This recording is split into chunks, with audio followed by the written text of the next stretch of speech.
Hai semua, di video kali ini kita akan belajar tentang titik stasioner. Langsung saja ya. Oke, jadi apa sih titik stasioner itu gitu?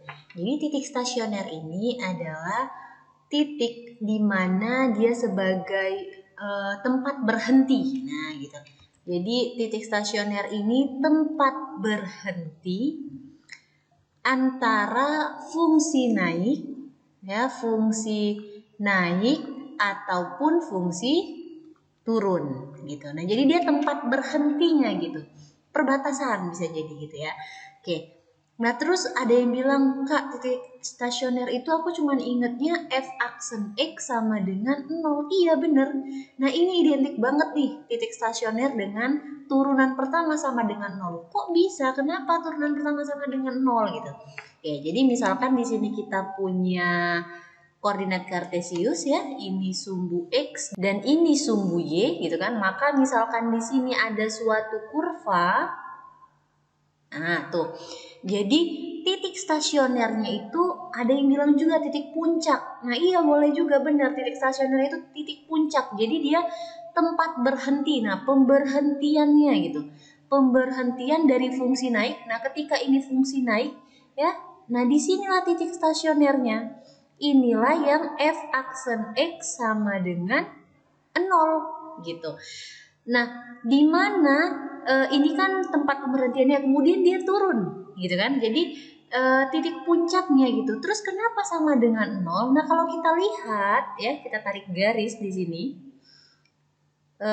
Ini garis lurus ya kan. Ini garis lurus, anggap aja ini lurus. Maka dia kemiringannya sama dengan 0. Kalau kita ingat lagi di persamaan garis singgung gitu kan, kemiringan itu dilambangkan dengan M itu kan sama aja dengan turunan pertama. Nah, makanya itu F aksen X sama dengan 0. Nah, dari sini sebenarnya karena apa? Kemiringannya itu 0. Kemiringan garis ini nih 0 gitu. Makanya bisa kita tuliskan dengan F aksen X sama dengan 0. Nah, itulah titik stasionernya. Kemudian kita harus tahu kan bahwa ini fungsi naiknya tadi. Karena apa? Titik stasioner itu tempat berhenti fungsi naik atau fungsi turun.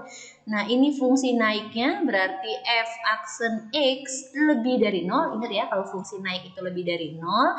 Kemudian turun, ini kan tempat turunnya kan, F aksen X kurang dari 0 gitu. Nah, jadi udah mulai bisa ya, di titik stasioner itulah ini sebagai puncaknya. Jadi artinya disitulah dia tempat berhenti pas dia mau naik ataupun pas dia mau turun. Nah, di sini nih tempat berhentinya gitu. Makanya dia F aksen X sama dengan 0. Karena apa? Karena kemiringannya nggak ada di sini. Atau F aksen X lebih dari 0. F aksen X itu kan sama aja dengan gradien si kemiringan tadi gitu. Nah, dari titik stasioner ini kita bisa menentukan nilai maksimum ya kan? Kemudian nilai minimum gitu. Nah, terus kan kita udah pernah belajar tuh tentang fungsi kuadrat, gitu kan?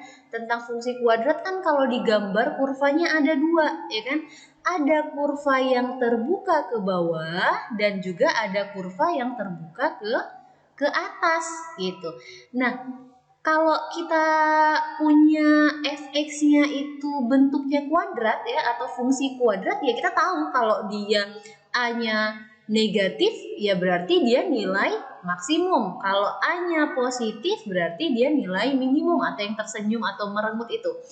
Nah, tapi masalahnya sekarang kita kan nggak mungkin selalu fungsinya kuadrat gitu kan.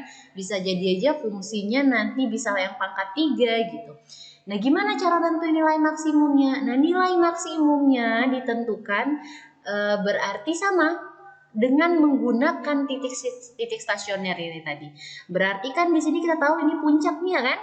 Puncaknya F aksen X sama dengan 0. Nah, ini kita tahu juga nih, ini puncaknya. Ingat aja, puncaknya itu turunan pertama sama dengan 0. Kenapa? Karena dia tidak ada kemiringannya atau kemiringannya sama dengan 0 gitu. Nah, untuk menentukan nilai maksimum artinya kan dia kurvanya naik, pertama dia naik dulu ya kan, berarti F aksen X lebih dari 0, kemudian F aksen X kurang dari 0.